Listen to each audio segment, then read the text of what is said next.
I'm Scott McLaughlin with Bridget Prue. Andrew Raycroft is on the road with the Bruins for their game in Minnesota this afternoon. He'll be calling in around 10:20. We will talk to Razer. A lot to discuss here because it is officially the start of trade deadline week, Bridget. Trade deadline coming up Friday afternoon. Yep. Bruins, as of now, have not made any trades. We expect that they will, of some kind. How much, who it is, what it involves, what this team looks like a week from now, all up for debate. Bruins had lost 5 in a row before last night when they go to Pittsburgh. They beat the Penguins 3-2, as you just heard. Hung on at the end, got a little hairy. It was a 2-1 game. Cole Koepke takes a high sticking penalty. Pittsburgh's on a late power play. Bruins get an empty netter, then still give up a power play goal after it. 1-goal game again with about 30 seconds left. But they do close it out. So they find themselves only 2 points out of a playoff spot. I still think this is going to be a deadline where they sell more than buy. Well, and yeah, I mean, especially we don't know what the prognosis is on Marchand yet as we speak. So obviously when you already have McAvoy and Lindholm out and your captain goes down and doesn't come back in the game, you wonder if that's another massive piece that you're going to be without for an extended period of time. Yes. So this is the big story to come out of Saturday's game is Brad Marchand leaves early in the first period. Bruins are on the power play. He gets tripped and then kind of hit from behind by P.O. Joseph. Weird play. I don't think there was a whole lot of ill intent on P.O. Joseph's part, but he gets a stick in his skates, kind of wipes out Marchand's left leg. So Marchand's in a very vulnerable spot, and then Joseph doesn't even really finish the hit all that hard, but does give him a shove, and Marchand goes head first into the dasher, bangs his head off the dasher. So Bruins announced early in the second period, unlikely to return with an upper body injury. Sure enough, he does not return. You know, obviously your mind goes to potentially concussion because of the way his head hit the boards there. And because of the way that his body language was when he got off the ice. His head was hung the entire time and he was helped off by two people, helped him completely down the tunnel. And just the body language itself kind of made you think it might have been that too. Yeah, and, you know, there was no update after the game. Joe Sacco said he hadn't even talked to Marchand at that point, hadn't gotten an update from the medical staff. We should find out more today, this afternoon before their game in Minnesota. But obviously this, you know, on really two fronts, if Marchand misses any time, this affects what the Bruins might do because not only does it affect, you know, obviously they're not going to be major buyers. We've already talked about Don Sweeney's comments last week about a cautious, conservative deadline, you know, selling off unrestricted free agents. But Marchand is an unrestricted free agent. And this was kind of what we were going to be following this week is does he get extended or does a trade happen? Like that would have been the only like true significant move I could have seen at the deadline because of Marchand's status as an unrestricted free agent when the season ends. And that feels like it might be off the table. Frederic might be off the table. He was the other guy that you're like, okay, he seems like someone that's getting moved because he hasn't reached an extension deal. And Sweeney said, basically, if we don't come to a deal this week, it's probably not going to get done. And he's probably going to move on from Frederic. But then Frederic gets hurt. And so two of these guys that were potentially, and whether or not you think Marchand really was, he was talked about in this list of guys, and two of them now injured, which teams are not going to trade for an injured Trent Frederic, who is week to week, which who knows what that means with this team. Lindholm was originally week to week. And he's been out for the entire season. So, yeah, Marchand, that would have been like the big move if they had done anything crazy at all. But if he's got a concussion and he's not able to play, he's not getting moved either. Yeah, I think they can still trade Frederic. I think there's still interest. There's been some reporting that the injury won't really affect the Bruins' deadline plans, and I think we all think that the plan probably was to trade Frederic because that's not a guy you're going to want to risk losing for nothing after the season. The real question, though, is do you get nearly as much in return? If, say, you were going to get a second-round pick for Frederic, is it now a third or fourth? Is it even less than that? It gets uncomfortable because look, as much as Trent Frederic has struggled this season, that's still a valuable trade deadline asset because just about every contender is looking for that kind of player for their bottom six. Someone who's physical, responsible defensively. He hasn't scored much this year, but he had 18 goals last year, 40 points. Teams remember that. And I think because of all that, there will still be interest. Someone will want him, but do they now want him at a discount? On the Marchand front, I don't think he was getting traded regardless. I was more on that side where I thought he was going to be staying put no matter what, but there are real questions there, right? Don Sweeney said they've been in communication all year on an extension, and it hasn't happened yet. So that tells you there is some sort of gap that exists there, right? If it was a simple negotiation, this would have been wrapped up way back in November when Elliot Friedman was reporting that it was almost wrapped up. And obviously that wasn't correct. Here we are, almost 5 months later, and it's still not done. So it makes you wonder, all right, is it years? Is it money? Where is the disconnect between Bruins management and Brad Marchand in terms of what they're looking for? And can it be bridged? Because if they feel like it can be bridged, then it doesn't have to get done this week, but you can feel positive that you're moving towards something by the end of the season, after the season, that you'll get something done. If it's Marchand's looking for 3-4 years at $6-7 million a year, and the Bruins want to go year to year at $2 or $3 million, that would be a huge gap that I don't know that you can bridge. So that's where a trade would come into play. Is if all right, yeah, both sides want to keep this going, but if they're too far apart, then something's got to give, and the something might have been a trade, which would now be in question if Marchand's going to miss time. Yeah, and when we talked to him this week, because the Bruins were, before they headed to Pittsburgh, they played the Islanders at home, and we talked to Marchand after that game, and he sounded like a guy who was going to be here in the offseason and next season. He was talking about the future. He wasn't it was one of those answers where it was maybe this year's not going to go as we planned, as we thought, but we're going to regroup next year. It's going to be, we're going to come back better. Well, if he thinks he's not going to be here next year, I'm not sure he's talking like that. And he sees himself as part of the picture in the future, not just this season. So it kind of let me know where his head was at. I think he would have had a different mood about him, spoke a little bit differently if he saw the writing on the wall that this week a deal wasn't going to get done, and that would lead to a trade. Yeah, and he also said, I know Fluter Shinzawa wrote this up this week in The Athletic. I wasn't over there for this practice, but he also said earlier this week that he doesn't look around and see one team that's head and shoulders favorite above everyone else, where it's oh, you can just get traded there and win a Stanley Cup. He seemed to believe that this is a much more wide open year where there isn't that clear favorite. And he, as of then, as of early this week, was still talking the Bruins he thinks would have a chance if they got in. He seems to still, as of then, legitimately believe in this team if they can just put it together and make a run. He was still expressing that optimism. And then you're right, Thursday night, and I think we'll play those comments coming out of the break, but that sounded a little different because that was the first time where we kind of heard any player start to look ahead to next year. And I know that got a lot of reaction.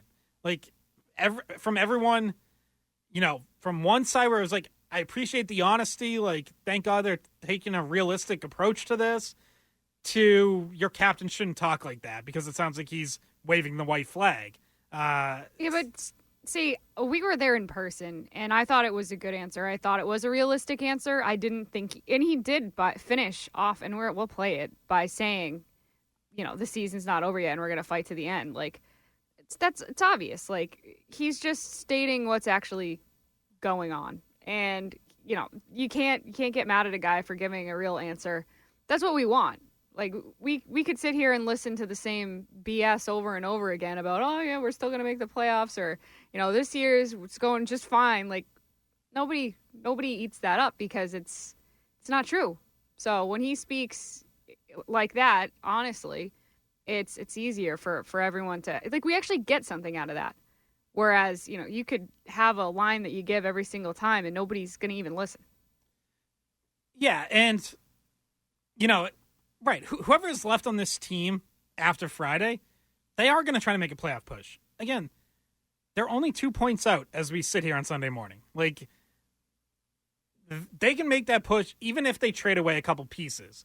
And they're going to try to. Now, that task is made significantly tougher by the fact that your two best defensemen are out, in Charlie McAvoy and Hampus Lindholm. And now Marchand might be out. Again, we don't know how long. We'll get an update on Sunday, later Sunday. But,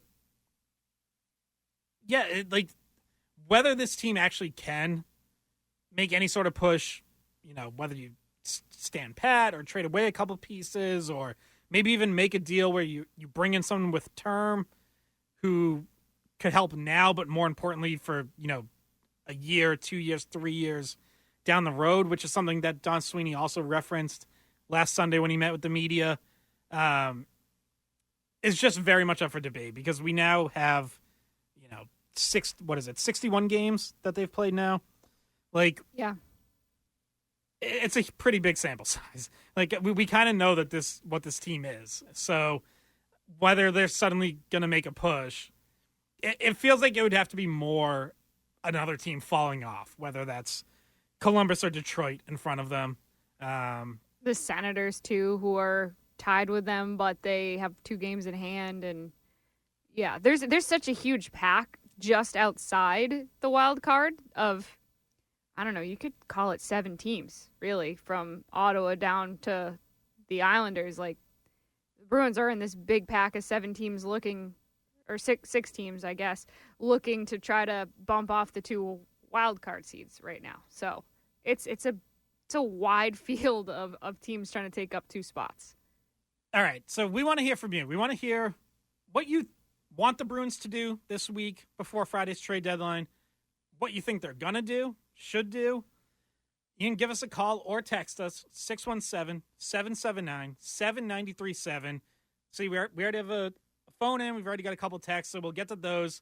I think the biggest thing is when you go through adversity, and it comes in all kinds of different ways, and it really just tests your character, and there's ways you got to try to find to work through it. And usually the way you do that is as a group, and it does. At the end of the day, you don't always achieve every goal you're shooting for, but that's what builds great bonds and great friendships when you go through this adversity together. And we're doing that. Obviously, it hasn't been the season that we've wanted, and we haven't had the success that we would have liked this time of the year. But the good thing is that we're coming together over it. And at the end of the day, we may not achieve what we hope to this year, but that doesn't mean that we can't build for something greater and bring it back next year. So, we're going to work every single day to continue to improve and build our game, and we're going to claw and fight every single day to get into the playoffs here. It's a dogfight, and these are the moments that, regardless of how they turn out, you embrace them and you enjoy them because every game matters. Did you pick this song? That's right. Little Bob Dylan for Complete Unknown, Oscars night. Oh, ready for the right. Oscars, This Bridget? is all you're going to talk about all week, isn't it? This is all I'm doing for the next hour and 40 minutes. No. Oh, great. I'll see you later. No. We will stick to hockey. So that was Brad Marchand, you heard before my little Bob Dylan choice. Talking about, I think taking a realistic look at where this team is and what's ahead of them, and acknowledging for the first time, really, that this season might not end the way that they want it to. And that doesn't just mean with them not winning the Stanley Cup. It may very well mean not making the playoffs at all, which is he didn't say that exactly, but I think that is the underlying message there, is that even if they miss the playoffs, he wants this team building towards something to feel good in the offseason, heading towards next season. And Bridget, as you alluded to last segment, like, that sounds like someone who expects to be here for that process, someone who's not now beginning his final week as a Boston Bruin. Yeah, and you heard him at the end say we're going to fight to the end. And saying you're going to build towards something for next season also means just to get better, like work on things right now that you need to get better at as a team. Like somebody like Mason Lohrei, there's things he could polish. Like somebody like Matt Poitras getting more experience. And there's 3 call-ups. I mean, maybe Merkelov gets a little bit more time. Like there are certainly things that the team can work on to get better. And if they do that, maybe they do make the playoffs. But even if they don't, trying to figure out what you have and just trying to get better as the season goes on. Still 21 games left. Yep. So, yeah, and just maybe identify what you need for next year. And he's not saying retool, but he's kind of talking about a retool. Right, Scott? Yeah, I think so. I think look, they all know, like, things are going to change in one way or another. Things change every year, even when you have a good season. So, yes, I think they are all well aware that a season in which they've underachieved and might end up missing the playoffs, there are going to be changes, whether that's this week, which we want to get into, like, what we think those changes this week might be, but also in the offseason, where usually it's easier to make bigger changes compared to in season. But Marchand himself, of course, now banged up, and that leads us into Maria from Watertown kicking things off on the phone lines. Good morning, Maria. Good morning, folks. I hope you're staying warm today. You touched upon it a little bit in terms of whether, Don Sweeney's strategy changes with Marchand's injury. But here's where my concern is relative to Marchand and the organization, is the fact that I don't trust the organization when it comes to contract negotiations with players. And so, given how Sweeney spoke and how Marchand spoke, I have a little bit of concern about where these contract negotiations are going, just based on, tone and tenor of both individuals involved in this. But I also wanted to ask you guys, I would like them to start the retool now if the opportunity presents itself, i.e., if Don Sweeney is getting phone calls on Trent Frederick or just about anybody else, honestly, on this roster, not named Pasta, Swayman, or Marchand, I'm hoping that he's taking a good long listen and exploring all of the options that can help him start the retool now, because let's be honest about this. Even if the Bruins eke in to the playoffs, do we really think that there's any potential to make a deep run without Hampus Lindholm and possibly Charlie McAvoy? And who knows how long this injury to Brad Marchand is? My other question to you folks, actually I have 2. The hit on Marchand, should that have been called a major and reviewed, number 1? And number 2, at this point in the season, are we still giving Jeremy Swayman a pass for his play? Thanks, Maria.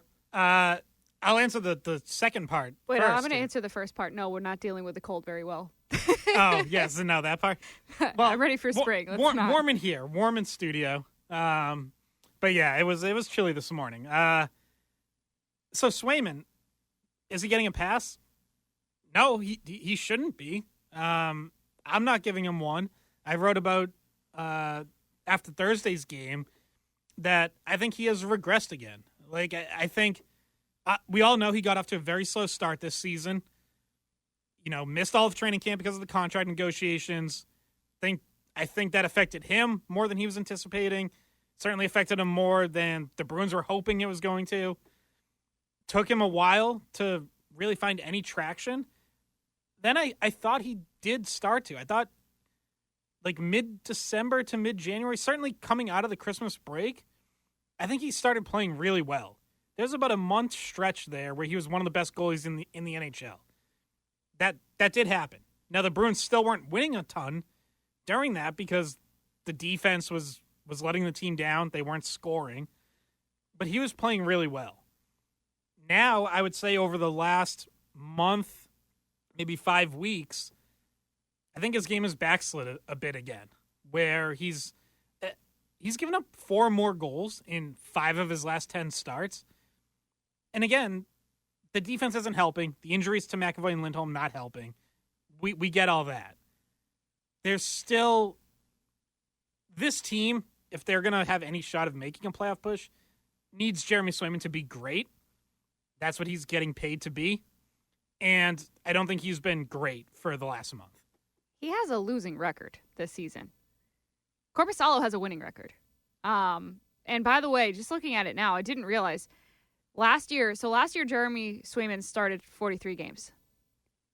This year, as of today, Jeremy Swayman has started 43 games. His record last season was 25, 10, and 8. And this year, it is 18, 19, and 6. Last year, heavily winning record. This year, he's got 1 more loss than he does win. And that's not including overtime losses because there's 6 of those too. So his numbers are worse. You look, his goals against average is worse. Last year was 2.53 and a .916 save percentage. And then this year it's right at 3 goals against average right now.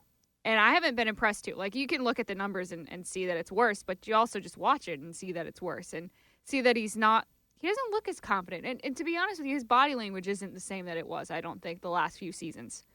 Right. Even take Thursday's game, which is a game where he only gives up 2 goals, but on 21 shots, I think. You know, he didn't face a ton of shots. And you look at the 2 goals that he did give up. One is a snapshot off the rush from just outside the faceoff dot, beats him clean over the shoulder. Good shot, but maybe you'd like him out a little bit more, cut down the angle a little more. And then the second one is, again, another shot from outside the faceoff dot that he gives up a bad rebound on right into the slot. You know, and that, obviously we can talk to Razer about this when he calls in, but I heard Razer on, it was either on Morning Brew or maybe on the Nesson post game, or maybe it was even on EI. We hear too much Razer, really, if we're being honest. No, I'm just kidding. I'm going to tell him you said that. No, but I heard Razer break that goal down and basically say that it looked like Swayman over-committed, like he was out a little too far outside his post. And so when that rebound gets kicked into the slot, he's not anywhere close to in position to get back and make another save. So, yeah, I didn't like those, even though he only gives up 2 goals against. And even though he makes a great save in the third period to keep it a 1-goal game, I would still say that was not really a very good game for him. And, just to drive my point home about the season splits. So, first 21 games this season, which takes you up through the Winnipeg game where he gave up 8 goals, which was the obvious low point of this season for him. Of his career, I think. Yeah. He had an .885 save percentage through those 21 games to start the year. Then, through his next 12 games after that, from mid-December to mid-January, .919 save percentage. That puts you among the league leaders. That's very good. That's where you want to be. That's where you expect Jeremy Swayman to be. So if he had kept that up, I think you can almost overlook the slow start and be like, okay, well, maybe it took too long, but eventually he got to that level. Except he hasn't stayed there because over the last 10 games, it's an .893 save percentage. He's back well under 900. And that's, 900 or just below 900 is league average. So, he's got to be above that. And for $8.25 million, well above that. And he's now been below that mark for really the vast majority of the season. Yeah, and you see Korpisalo come in against Pittsburgh and make some really good saves and timely saves. And I think that most people would say that, especially for coming in off being out, not playing, not because of injury or anything, he just didn't get in for about a month because 4 Nations break and because they were riding Swayman much more heavily than him. He comes in and he doesn't look bad for a guy who sat out a month. And he helps them get the win. First period, he was awesome. Yeah, he was. They had a great start in general. They scored 2 goals in the first period. He looked solid in the first period. And, it kind of just fell apart a little bit at the end. But I thought his play looked good. And you look at the stat comparison, and I know it's different because he's not playing as many games. Swayman has 43 starts. Korpisalo has 18 starts. But Korpisalo's numbers are better, goals against average. Save percentage, no. They're almost exactly the same at right around .895. Korpisalo is 10-6-2 winning record. And I've been pleasantly surprised. I know when he came over, everyone thought it was just kind of like a contract dump in the Ullmark trade. But he's been more than that. And we've had times in the season where we talked about should they lean on him more than they have. And they really, by and large, have stuck with Swayman for a majority of the time. And then they'll throw Korpisalo in once every 5 games or even less sometimes. Yeah, I would play Korpisalo a little more often. I'd try to get him in once every 3 or 4 games. I've seen some people suggest, ride Korpisalo, more than Swayman, which honestly, I don't subscribe to, even with Swayman's struggles. He's the guy that you need to get going. He's the guy that you're committed to for the long term. So you need to keep giving him opportunities to get on track and to try to finish the season strong. Because, again, that's another guy you want. You want Jeremy Swayman, whether you make the playoffs or not, to finish strong and build some momentum heading into the offseason. Something that he can try to feel good about as he builds towards next season. And that's only going to happen if he's playing. So, look, this team isn't winning a cup regardless of who's in net. So I'm fine sinking or swimming with Swayman the rest of the way. But yes, Korpisalo should play a little more often. You are paying him $3 million. This isn't a league minimum guy. So you should have some level of trust in him. Otherwise, what are you paying him $3 million for? Yeah, I had an article earlier in the year that was looking at Swayman's third and fourth starts in a row. And he was dropping off. He hadn't won his 4th start whenever he had 4 in a row. He just wasn't winning those games. And he's coming off a few years where he's been part of a tandem, a really good tandem.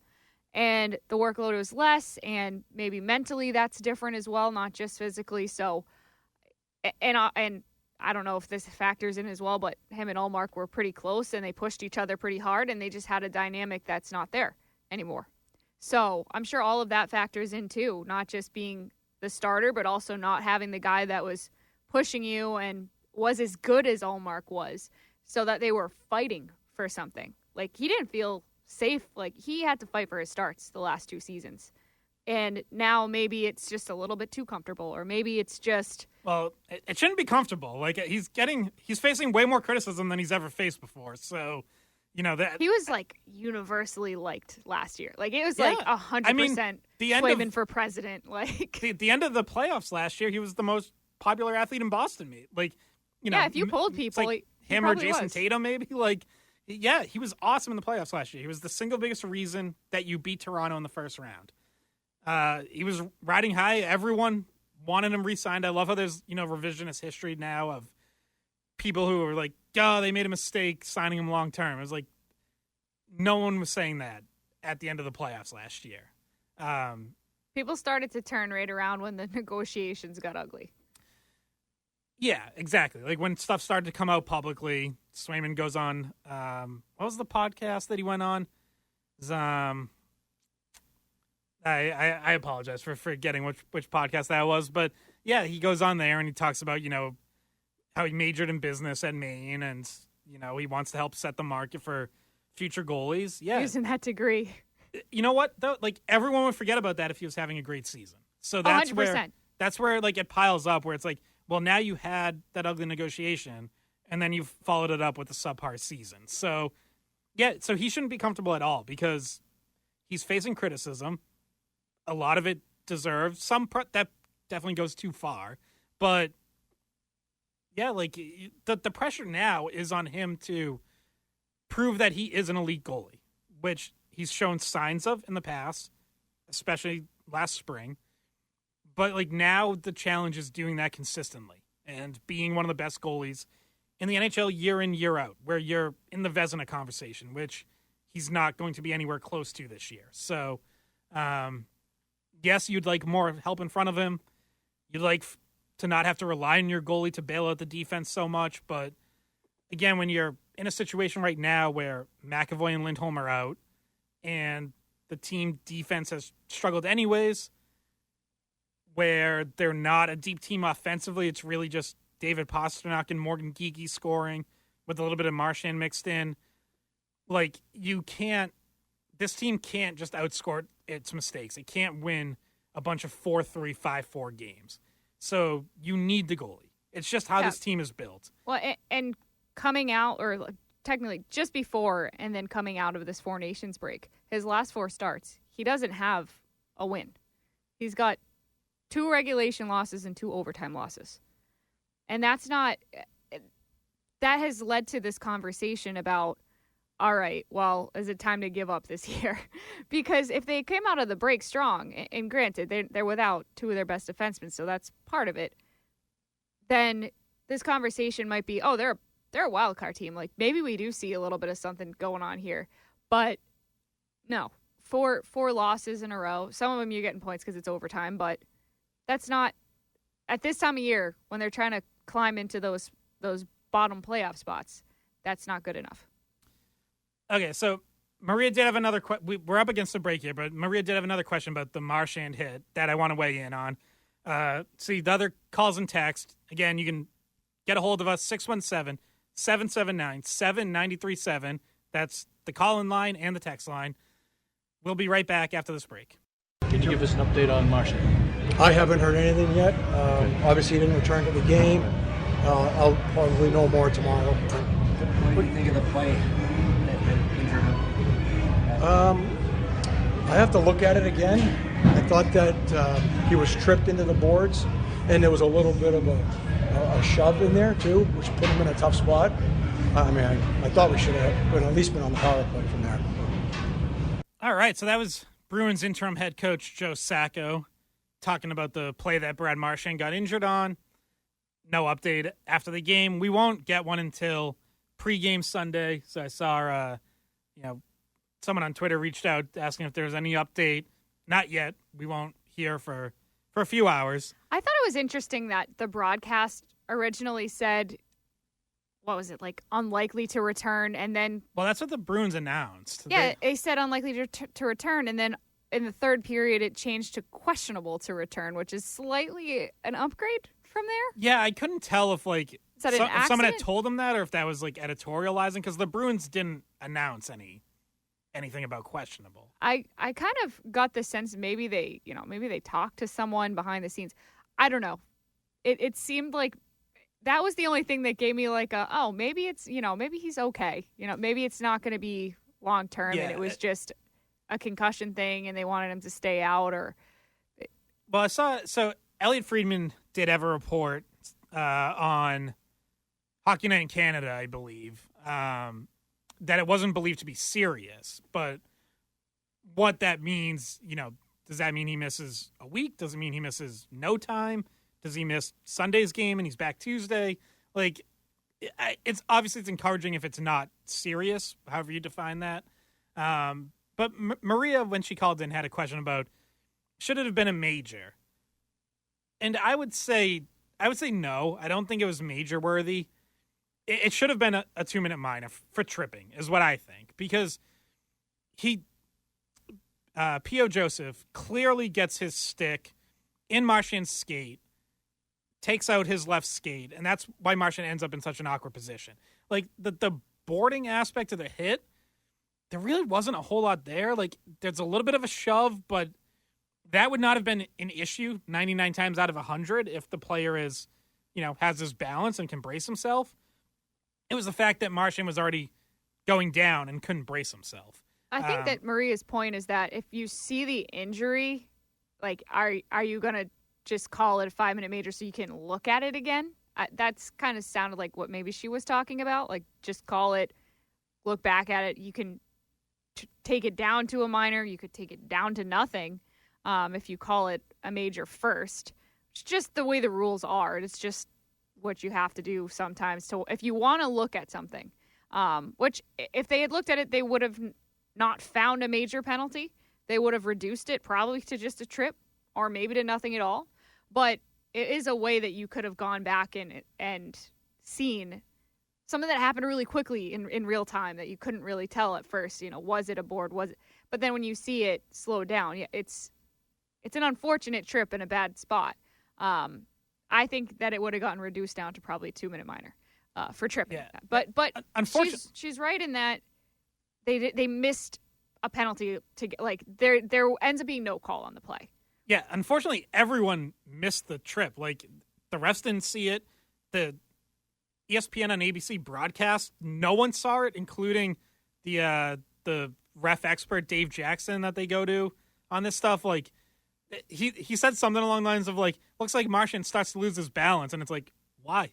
Why did he lose his balance, Dave? Like, but they just, I think everyone's looking at, like, the upper body and the hit itself, and they just weren't paying attention to the fact that his stick takes out his skate. Like, and then the team goes after Joseph, and he ends up getting injured and being out for the rest of the game.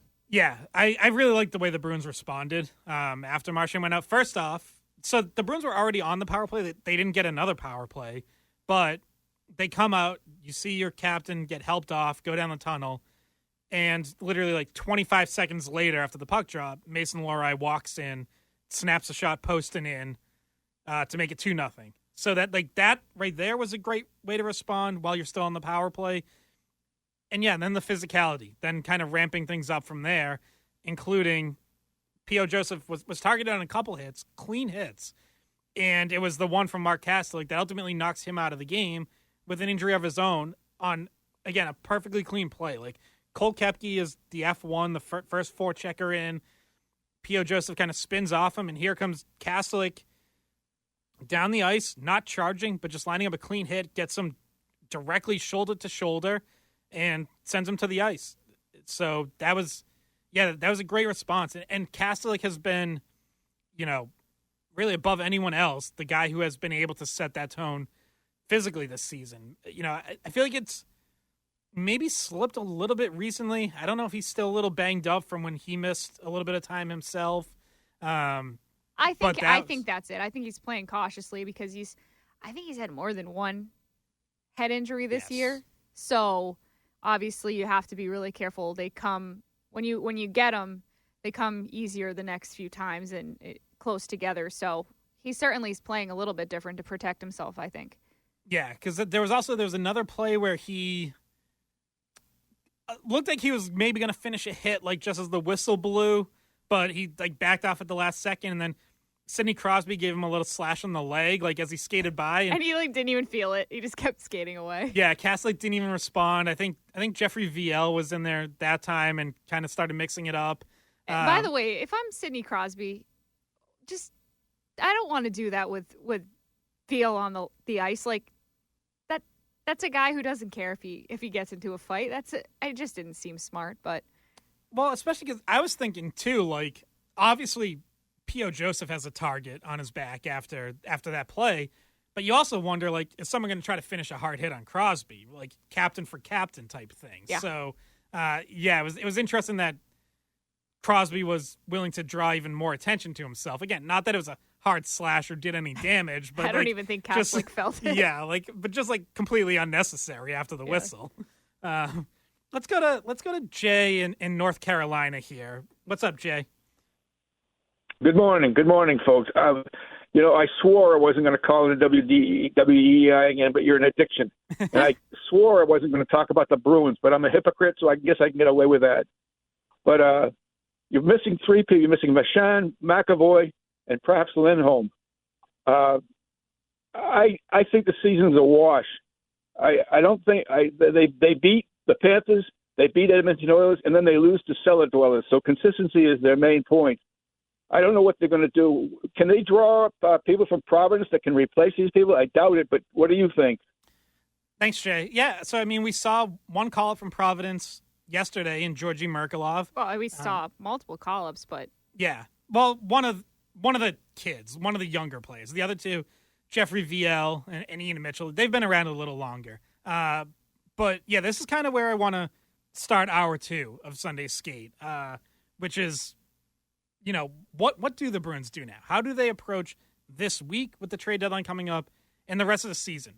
What are they playing for? What are we looking for the rest of the way?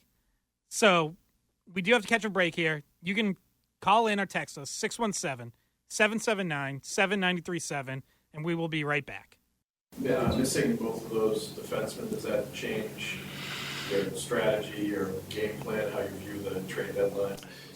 Well, I think historically we've been pretty aggressive. When our team's been in a position, I think we'll take a much more cautious approach as we approach the deadline. That being said, if there are opportunities to improve our team now and certainly moving forward, whether that's positional shifts or other teams are trying to identify that we may have a strength at, we will look at all opportunities to improve our team now, but more importantly, moving forward. Welcome back to Sunday Skate. Hour 2. We've got you up till 11 a.m. I'm Scott McLaughlin with Bridget Prue. David Azer behind the glass. Andrew Razer Raycroft calling in next segment. 10:20. We'll talk to Razer. Yeah, call us now. We need to bring the goalie questions back. I always used to write in my notes when I was watching a game or we're at a game, just like some random goalie question I would think of. Got to bring that back. If you guys got a goalie question, even if it's obscure, random, weird, call in now. We'll ask it to Razer. So we just heard from Don Sweeney there. I think pretty telling comments about where this was last Sunday that he talked. We got off the air here. We went right over to Warrior for that press conference after last Sunday's practice. And, the next time we hear from Don Sweeney, unless something crazy happens between now and then, will be after Friday's trade deadline. So you heard there from Sweeney that, about a cautious approach. And I think that specifically meant cautious in regards to adding or giving up assets in a trade. He referenced again later, like being cautious about draft picks, which certainly makes me think that, as we all anticipate, they're not doing any short-term buys. There's no trading draft picks or prospects for rental, maybe even not for someone with a year left on their contract. Any addition, I think, would have to be someone with more term, who's going to be here for a few years. Now,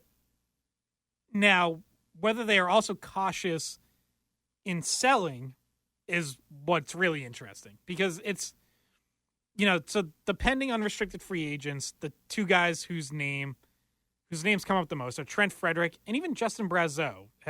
Seems like there's still some interest there, even though he has gone very quiet over the last month and a half, I would say. So, those are two, even with Frederick's injury, I would say two relatively easy trades to make. They're not going to be super complicated in terms of what you're getting back. Frederick's injury does complicate it a little bit more, but maybe it knocks it from a second-round pick to a third-round pick, because I do think if he's healthy, I think a second-round pick is probably what you get.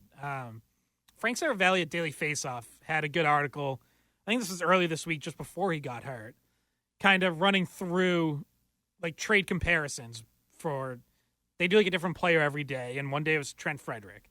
And basically like the best comparison was 2 years ago when the Capitals traded Lars Eller for a second-round pick. Like, that's a little different style players, but fairly similar in the sense that it's like a solid third liner, or, on a really deep team, a fourth liner, some physicality, defensive smarts.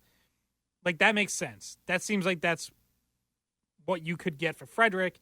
The question is whether it's still there with this week-to-week injury that he's dealing with. So those are easy moves to make.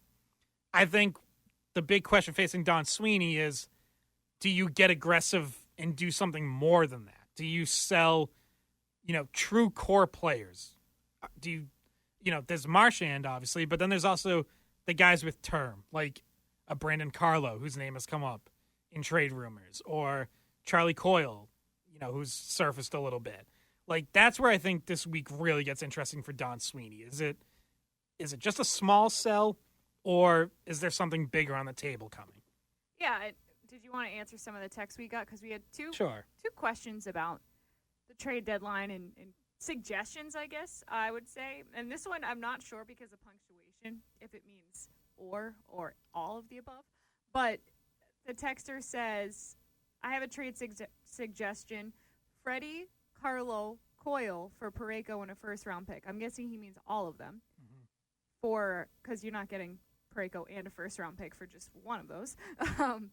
So Parayko, big, strong defenseman from St. Louis.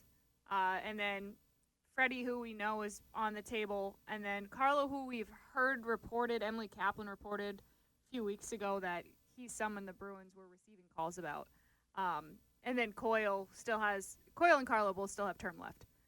But do you think that's something the Bruins would be wanting to do? Because the problem here is it's a defenseman that they'd be trading for. A first-round pick's fine, but and I understand Parayko's a good player, but he's a little bit older. And also, I feel like their needs are much more up front than on the back end. Well, but once McAvoy once these guys get healthy, if you trade away Carlo, then you do need another right shot defenseman. Yes, you do. So, in that sense, it would make sense. I think the Bruins are giving up too much in this specific trade. Honestly, I actually think you could get, if you're trading Trent Frederic, Brandon Carlo, and Charlie Coyle, you can get a third piece in that deal, or maybe you're only giving up two of them, But I do think St. Louis is interesting as a potential partner, especially for Trent Frederic, because there's obvious speculation that that's where he ends up anyways as a free agent this summer. He is from St. Louis. It would be a natural fit. Not everyone wants to play in their hometown, but I could definitely see him being someone who would be interested in that. Obviously, Jim Montgomery is the coach there now, and I think the best hockey of Trent Frederic's career came when Jim Montgomery was his coach. Talking the last 2 years especially. So, I think Trent Frederic really likes Jim Montgomery. So you could see, if St. Louis maybe wants to get a jump start on that, they're a team that has suddenly caught fire a little bit and may still be able to make a playoff push this year. I saw in somewhere else in another rumor, Jake Neighbors as a name that popped up. Young, big, physical forward. With some offensive upside, that would be an interesting player to target if I'm the Bruins. I don't know if that might not be for Frederick straight up. You might have to give up a little more, but yeah, that St. Louis, I would say definitely a team to watch this week as it relates specifically to the Bruins, and specifically to Trent Frederic. But I want to get into, I want to get into another text here. I want to just touch on this because it says, only guy you could get a lot for, this is from the 617, only guy you could get a lot for is Pasternak. Not interested in trading him. So keep the roster, hope to get guys back, and win a wild card spot. Unrealistic to believe we could get anything for what, this is referencing Maria, what she's willing to trade, which I think is referencing the Fredericks, the Brazos of the world. I think a lot of people around here are underestimating what sellers get at the trade deadline for bottom six guys or for a second pairing defenseman like Brandon Carlo. You just saw the New York Rangers yesterday. Essentially, if you strip this trade down to its core, get a second-round pick for Ryan Lindgren from the Colorado Avalanche. Ryan Lindgren, at one point, was a very good physical stay-at-home partner for Adam Fox, has had a rough last couple of years. And was once a Bruins prospect. Yes, that they traded for Rick Nash in a deal that didn't work out, unfortunately for Nash, in large part because of injuries. But Ryan Lindgren has really struggled recently, and he is having a tough season. He's on an expiring contract, pending free agent. And the Rangers still got a second-round pick for him. So what do you think you'd get for Brandon Carlo if, say, you put him on the market, who isn't as physical but is, I would say, a better pure defender, and also has 2 years left at $4.1 million, which is a really manageable cap hit for a second-pairing defenseman?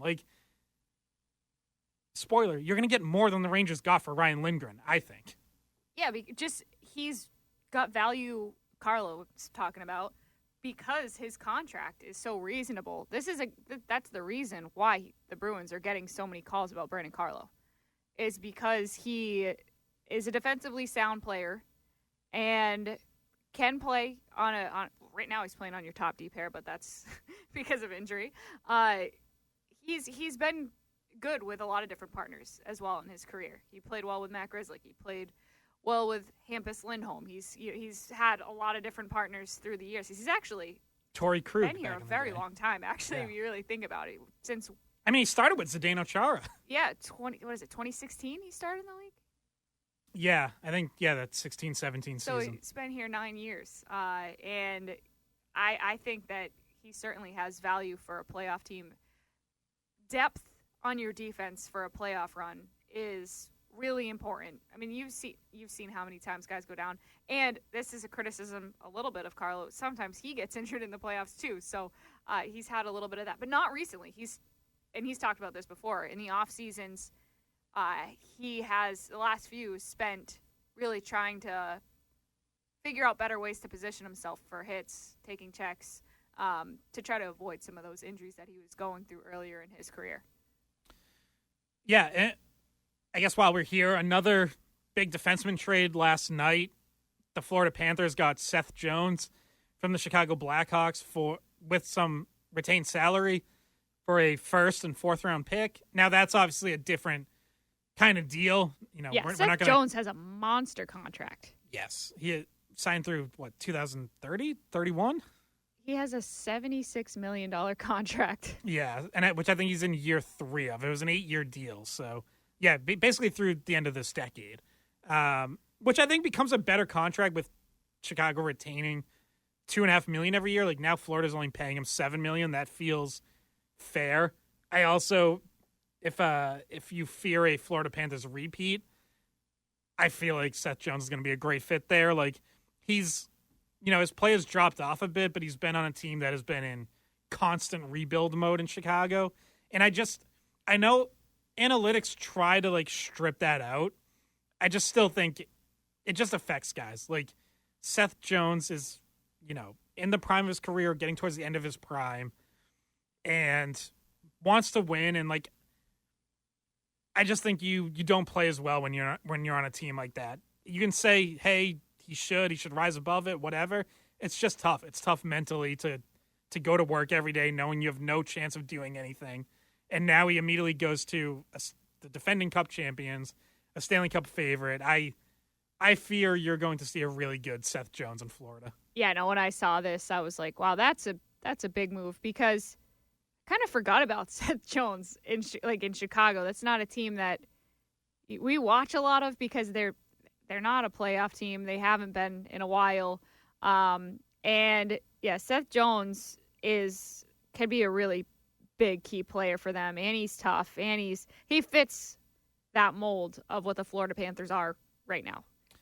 Yeah, and he said this too, he wants to be under consideration for the Olympic team next year, the U.S. Olympic team. He really didn't get a lot of consideration for Four Nations, in part because they prioritized guys who run winning teams, who have had playoff experience, who understand raising your game to that level. Seth Jones hasn't played a playoff game in a long time, so I think that hurt him as it related to Four Nations, and now he's going to be in a much better spot. And everybody wants out of Chicago right now. Yes. That's how that rebuild's going. Everybody's asking for out of there. Taylor Hall goes to Carolina. Seth Jones goes to Florida. Unfortunately, these are guys coming back into the Eastern Conference and into rival teams. If the Bruins were in higher contention this year, that Seth Jones thing would have really been like, oh, wow, all right. That would have forced the Bruins to have to do something big too, but they're not in that position at all. So it would have been, maybe an arms race, but that's just not the situation right now. Okay. We got to catch a break here. Andrew Razer Raycroft coming up next. We'll get his thoughts on yesterday's win, the Marchand injury, trade deadline week, what he thinks the Bruins can do, will do. I think we did get a goalie question on the text line, so maybe we'll throw that at him. Welcome back to Sunday Skate. I'm Scott McLaughlin with Bridget Prue. And joining us on the phone from Minnesota, Andrew Raycroft. What's up, Razer? How's Minnesota? Morning, gang. It's beautiful. It's not too cold. It was nice last night walking around a little bit. Wow, it's cold here. Yeah, it was like 16 degrees this morning here. There you go. I'm missing out. No, you're not. I could see my breath in the car this morning, and I was like, no. I thought it was supposed to be spring. No, we're not doing this. No, I can't go back to this. We had like 3 days in a row where it was 50. I can't do this again. No, exactly.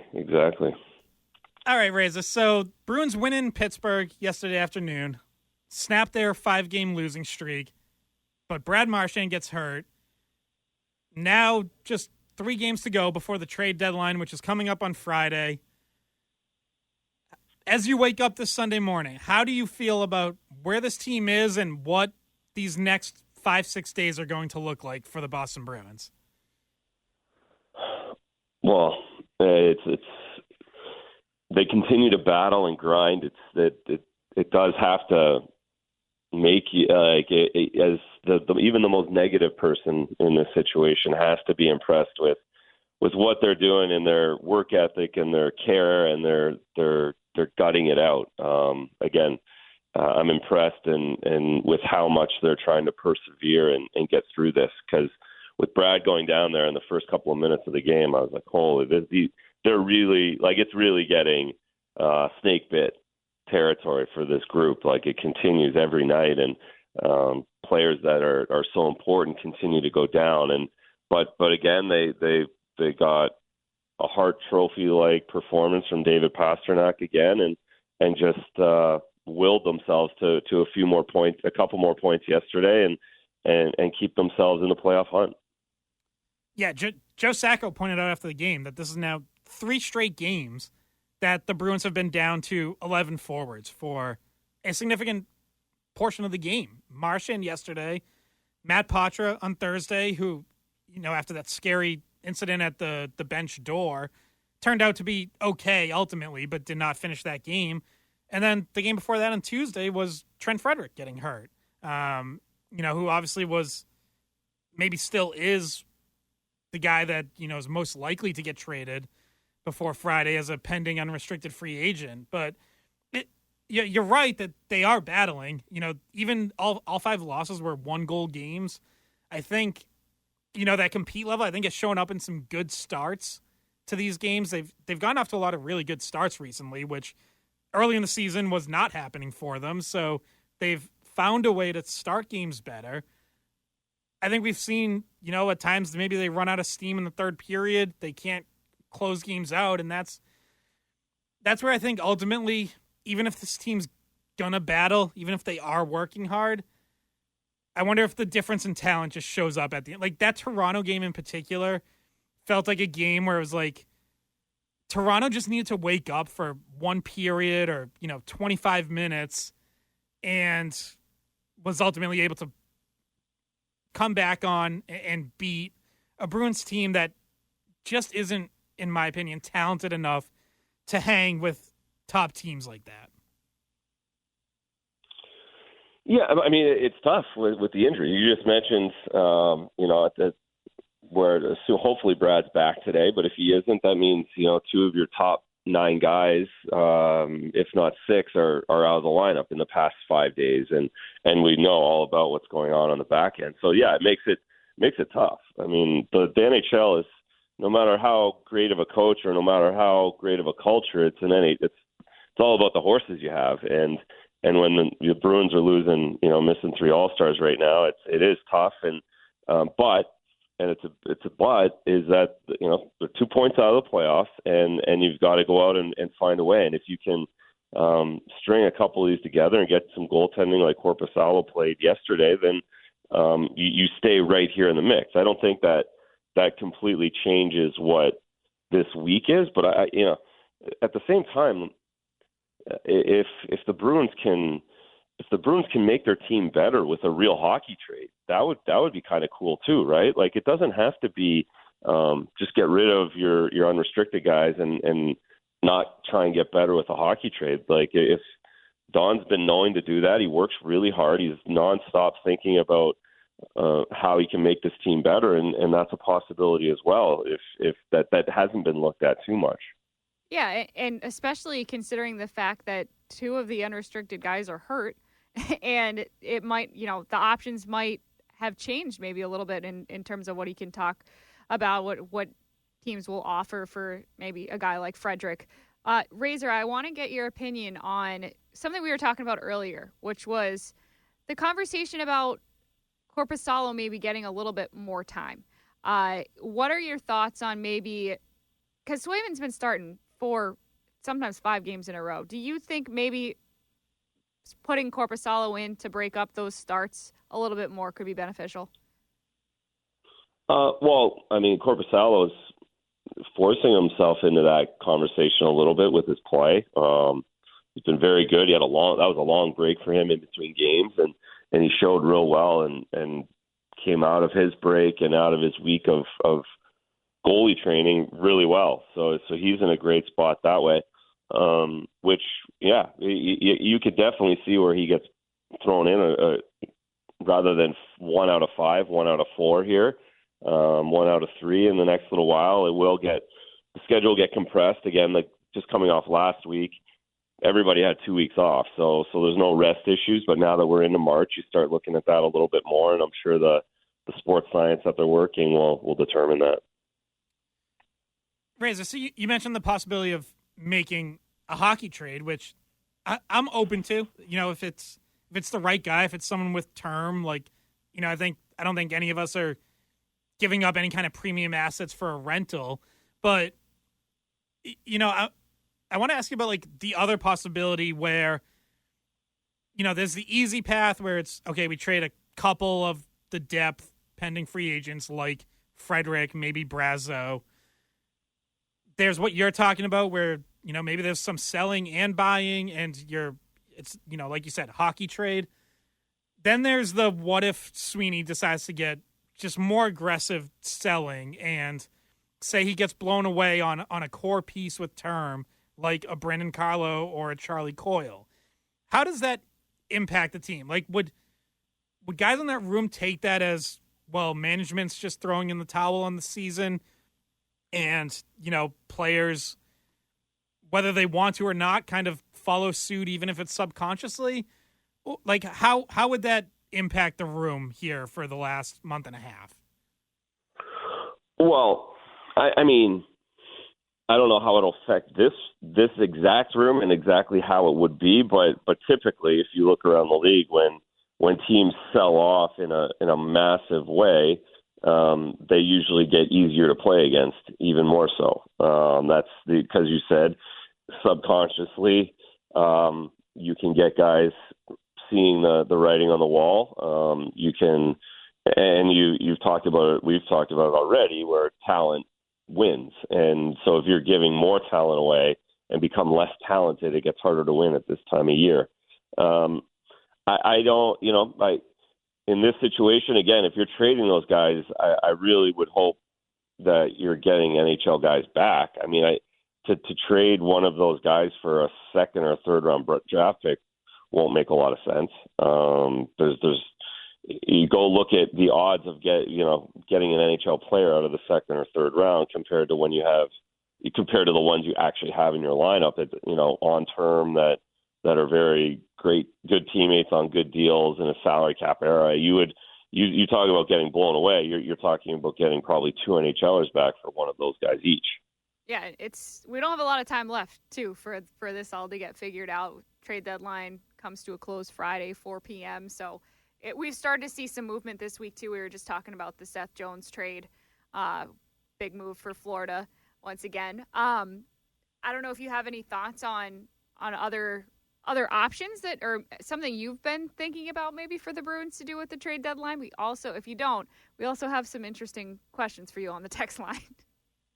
Well, let's hear the questions because I'm not the best. And again, I don't think we've seen what the market is yet. Still, this Seth Jones for Spencer Knight is like a Mikko Rantanen deal to me. That's more of a one-off that we haven't really seen what a a third line winger is going to get you at this point. Yeah. Well, I used the example earlier. I think the Ryan Lindgren trade does maybe set the market a little bit for defensemen.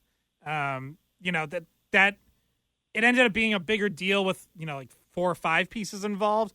But essentially, if you strip it down, it was Ryan Lindgren for a second-round pick.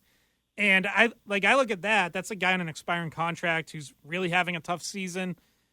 I would think you should get more than that for Brandon Carlos. So that's where I start to consider the possibility of, hey, can you get a first-round pick for Carlo or first-round pick plus? And does that force you to think about it more? Like you said, like if it's a third, yeah, I'm with you. Like I'm not doing that. That doesn't really do anything for me. But that's where I start to think that, maybe there is a market here where the Bruins get blown away on someone. But yeah, so that one I do think maybe sets the market a little bit more. Yeah. The big difference, of course, is having a guy that's played 700 games on term for 2 or 3 more years at really short money. So, and again, I've said this a million times over the last 6 years, and I know sometimes the fan base gets hung up on first-round picks, but there's a huge difference between a top 7 pick and a 27th pick. It just is in hockey, and people I know don't always recognize that, but it's to look at the numbers. And again, I've been around this thing, I've been around the draft for almost 30 years. So I know all these guys. I know all the first rounders that haven't made it, that you would have done anything to have an NHLer on the other side instead of that pick. So it would to your point, it would have to really blow me away if they got a bunch of stuff for those guys for that situation. Yeah, and I can hear the fans right now saying Don Sweeney doesn't know how to pick anyway, so what good is it to get picks back? But anyway, Razer, a text here for you. I'm going to start with this one. Hashtag Razer for life. Never too much Razer. LOL. Exclamation point. So there's one fan. And so I said before your segment, I asked people to call in, text in a goalie question for you. And I said, make it weird. Just kidding. But some people did. So we'll go to this one. Obscure goalie question for Razer. Bring back the Curtis curve sticks. Yes or no? Oh, my God. No, that's a disaster. Those things were the worst invention of all time. If anyone doesn't know, go look up Curtis curve goalie stick. It'll blow your mind that they actually tried to use those at one point. You can see right away what the issue is. It's literally like a zigzag stick. It makes like a Z almost, and goalies use the paddle of their stick to put it flat on the ice to stop pucks. Well, where this one you put it down and it's part of it's not even on the ice. Well, I think the idea was it was supposed to make it easier to get flat, right? Yes.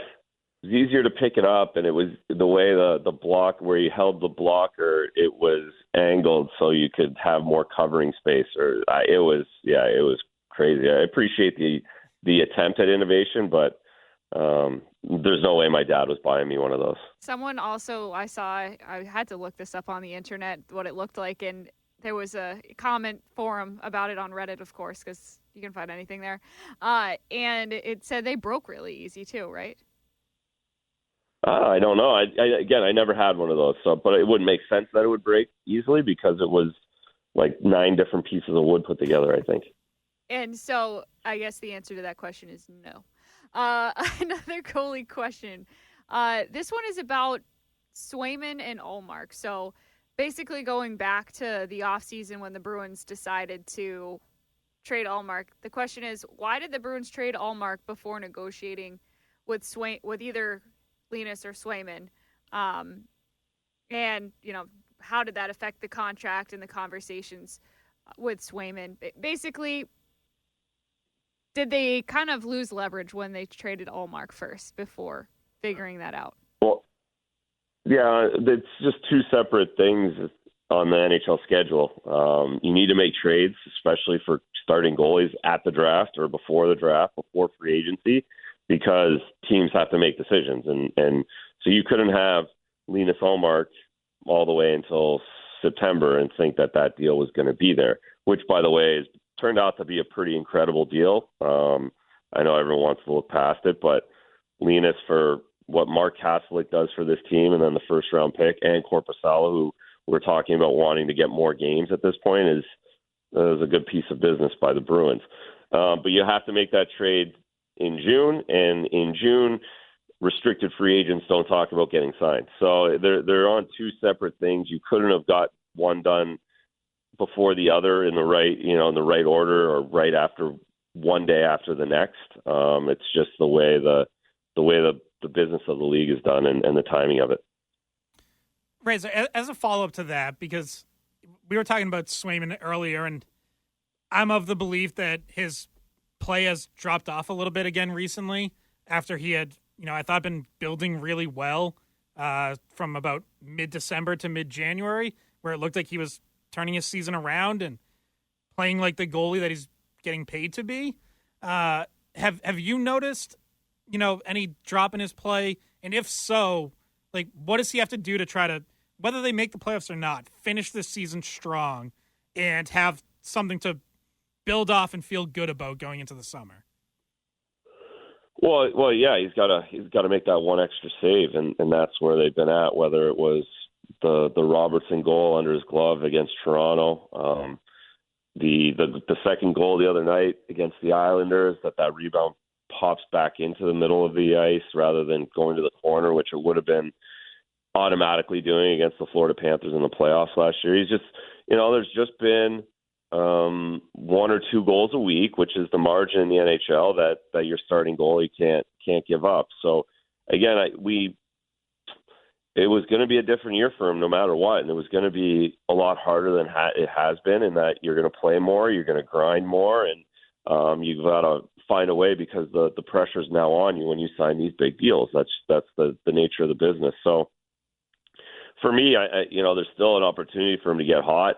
There's still an opportunity for him to make some big saves down the stretch for this group, but certainly he's learning a lot as we go, just like Lowry and just like Matt Potch, just like these young guys. He's first time being a starter in pro hockey, and this is part of the learning curve, is finding ways to be more consistent.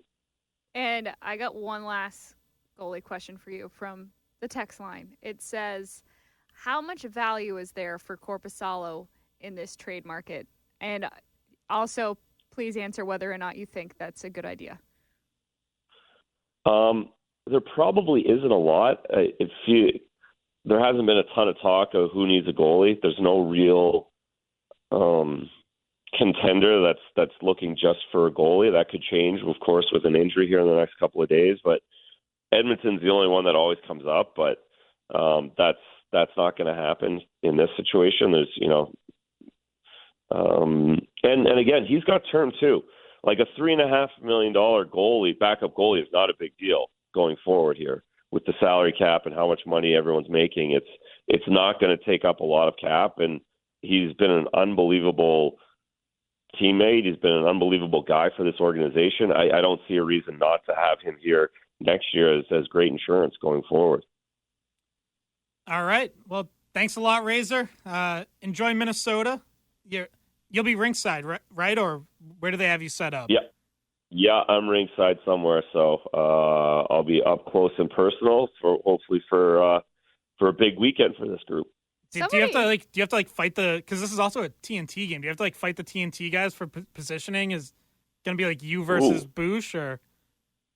Good question. I didn't even know it was a TNT game either. So you're gonna have to both cram between the glass. Just both. Yeah, that'll be a full busy bench in warm up. That'll be exciting. Just two goalies fighting over a spot between the benches. Yeah. Oh, by the way, what are we doing? What do you think? Swayman will be jealous if there's a goalie fight and he's not involved. Yeah. Yes. Yeah, that's true. Maybe he'll come back you up. But no, so before you go, backup goalie question, because this happened to Matt Poitras. Did the backup goalie for the Islanders open that door in a way that he wasn't supposed to, and when Poitras ends up getting checked into the boards there? Oh, yeah, that's all on him. That's all on the goalie. He had no awareness, didn't know the play was coming back up the wall. All he was looking at was Holmstrom coming off in front of him. And, again, he had to he had to know that Holmstrom wasn't close enough, that you keep that door closed until right at the last second, let the play go through, completely on a young backup goaltender there. Was he just trying to be, involved? No, the opposite. He was so checked out that he had no idea what was going on the ice. So, no, he wasn't trying to be – he wasn't involved in enough Gotcha. to understand what was going on out there. Wasn't mentally checked in. Well, there's my goalie question of the week. All Razer, right. thank you. Yeah, thanks a lot, Razer. We'll talk to you next week. Love it. Radio. All right. We got to catch our last break here, and then we'll be right back to wrap up Sunday Skate. Welcome back to Sunday Skate. I wanted to finish with a fun little exercise and give credit here to Fluta Shinzawa over at The Athletic. I referenced this earlier, but he put out a call for trade proposals from readers, from fans, which always a dangerous exercise on its own. But then he ran these trades by 2 hockey operations executives and 1 director of amateur scouting.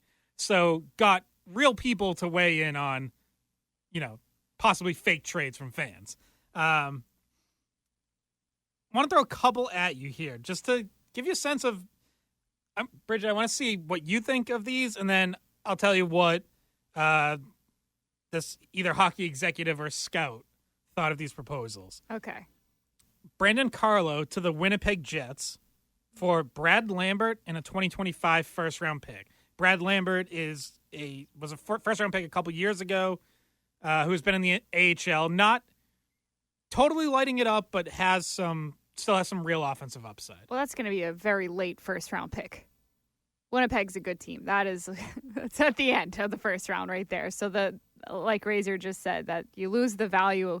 It's not the same as the top 10. It's not the same as getting it from a team that's going to either miss the playoffs or have a pick that they got from someone else that they could give you that's going to be higher. I say no. So this hockey person said yes for both teams. Bruins get a young player to inject into the lineup and a first to help jumpstart their looming rebuild. They don't like young players to inject into the lineup. Well, listen, they're going to have some. I'm sorry, you don't retool with going out signing veterans in free agency every year. You're just going to that makes you the Pittsburgh Penguins. That's what they've tried to do. And I don't like that trade. I don't like it at all.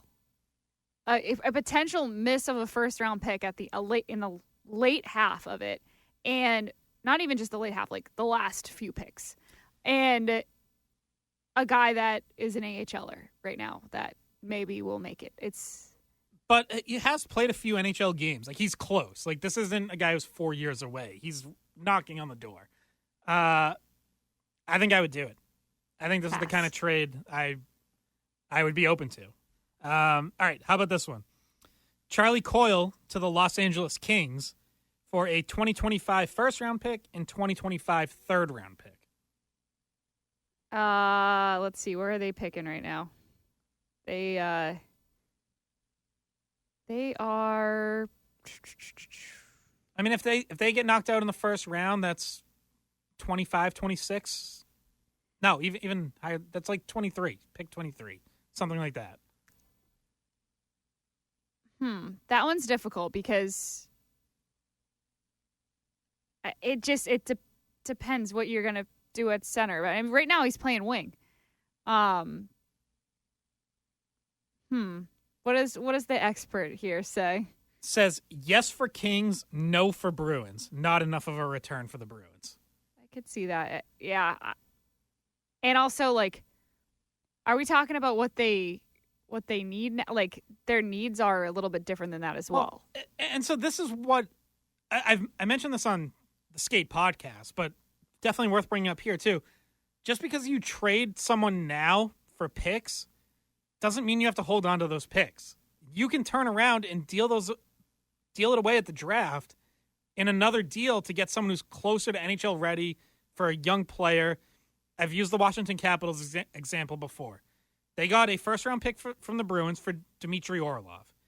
They did not make that first-round pick. They traded it to Toronto for Rasmus Sandin, who was, at the time, a young NHL-ready defenseman who wasn't really cracking the Leafs lineup regularly. They felt like they didn't really have an obvious spot for him. Washington took him, and now 2 years later, they have the best record in the conference, and Rasmus Sandin is playing top 4 minutes. So they use that pick to get someone much closer to being able to help them. It's currency. Yeah, exactly. It's not. You're not necessarily drafting there. So, what's the next one?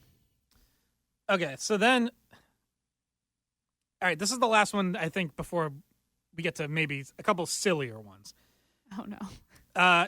Trent Frederick and Fabian Lysell to Utah for Lawson Krause. Oh, my God. I don't even know what we have in Fabian Lysell. Do the Bruins? I don't think that's why we don't know either. That's why we don't know, is because they won't let us see. He's got one NHL game, and he didn't get called up in the most recent call-ups either. Yeah, do it. Yeah, I might. That's a tough one because ideally I'd want something that has a little bit longer term of an outlook than Lawson Krause, who does have 2 years left on his contract. Is having a down year, 9 goals, 13 points, but had top 20 goals each of the previous 3 seasons. So essentially had been, what you're hoping Trent Frederick is, but hasn't quite gone to that level yet. So he's a couple years older than Frederick. I might do that, but I'd be targeting something that can maybe help me a little bit longer term than 27-year-old Lawson Krause. Yeah, Lysell used to be an untouchable, but I feel like we're slowly stepping out of that. All right, last minute here, so let's get real silly. Okay. Brad Marchand with 50% retained and Brandon Carlo to Dallas for Maverick Bourque, a top forward prospect, Niels Lundqvist, young defenseman, and first-round pick. No. No. Yeah, I might be a no on that as well. Your captain for those guys? No. How about Charlie McAvoy, Matt Poitras, and Trent Frederick to Ottawa for Brady Tkachuk? You're kidding me. You're kidding me. So that the hockey person who responds actually says this is a hard one and really breaks it down in depth. But no, ultimately not happening. I just thought. Oh my goodness. No. Yeah, that was funny. All right. Well, we have Dan Ball coming up next to take you up to Red Sox spring training baseball. We will be back next Sunday, 9 a.m. after the trade deadline, so we'll know exactly what the Bruins have done. We will have a lot to react to. We'll talk about what does the rest of the season mean after that? How do the Bruins look? How are they set up for the future? There will be a lot to discuss, so please come back and join us, and thank you for listening.